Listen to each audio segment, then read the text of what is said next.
दोस्तों, मैं हूं दिनेश के वोरा। न्यूज़ टाइम में आपका स्वागत है। नेपाल के सिलसिले में एक न्यूज़ है कि वहां के फाइनेंस मिनिस्टर युवराज खाटीवाड़ा उन्होंने अनाउंस किया कि 28 मई को यानी कि कुछ ही दिनों में, जो कि ज्येष्ठ की 15 तारीख है, उस दिन इस साल का बजट पेश किया जाएगा। बहुत सारे लोगों ने, विरोधी पक्ष के लोगों ने, लॉ मेकर्स ने इस बारे में काफ़ी डाउट व्यक्त किए हैं कि क्या इस समय जब हम कोरोना की प्रॉब्लम से जूझ रहे हैं तो क्या बजट लाना उचित होगा।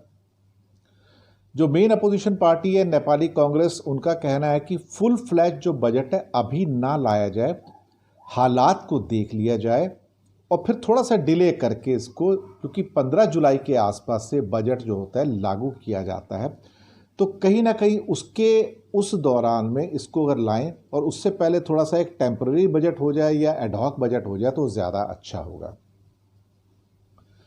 लेकिन फाइनेंस मिनिस्टर का कहना है कि बजट को रियलिस्टिक होना चाहिए और वही हम करेंगे, क्योंकि बजट के अंदर हम अब वो पुरानी जो स्थितियां थी उसके हिसाब से जो फिगर्स वगैरह हैं या एंटिसिपेशंस हैं, स्पेकुलेशंस हैं, उसको लेके नहीं चल सकते।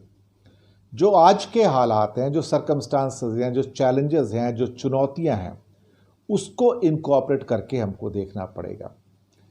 एक सबसे बड़ी समस्या यहाँ पे ये आ रही है कि जो हमें उम्मीद है कि हमारे पास रेवेन्यू कितना आएगा, टैक्स कितना आएगा, ले दे के हर चीज़ तो टैक्स के ऊपर ही आती है कि टैक्स का कलेक्शन कितना होगा। अब इंडिया के अंदर भी देखिए, बांग्लादेश में भी देखें, तो दुनिया में हर जगह टैक्सेस का कलेक्शन इकोनॉमिक एक्टिविटीज़ के पोस्टपोन होने से बहुत कम हो गया है। तो पहला तो यहाँ पे टारगेट ये है कि इकोनॉमी को रिवाइव करें, क्योंकि इस साल वैसे भी जो ग्रोथ है वो किसी भी हालत में शायद 2% से ऊपर नहीं होगी और बहुत सारी इंटरनेशनल जो फाइनेंशियल इंस्टीट्यूशंस हैं उनका ये अनुमान आ भी चुका है। भारत के बारे में 2% का आ रहा था, अब तो शायद माइनस में जा रहा है वो। बांग्लादेश का भी 1.5-2% के आसपास ही आएगा। तो अब रिसोर्सेज आएंगे कहाँ से, अब टैक्सेस आएंगे कहाँ से। तो इस बार का बजट वो आपकी उम्मीदों का बजट नहीं होगा, ये रियलिस्टिक बजट होगा।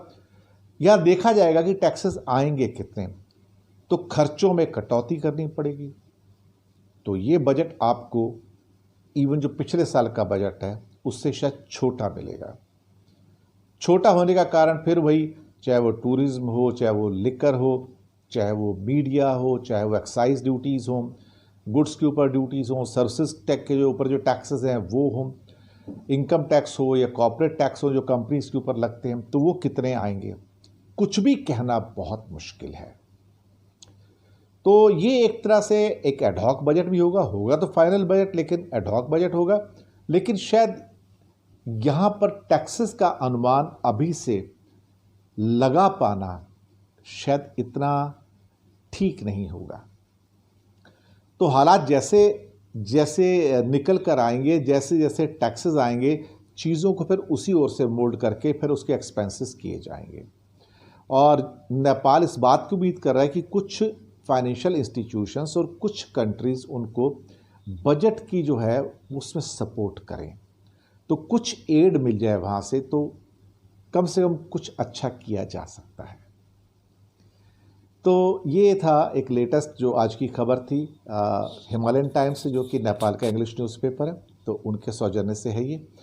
आपको एपिसोड कैसा लगा हमें ज़रूर बताइएगा। शुक्रिया आपका हमारे साथ बने रहने के लिए।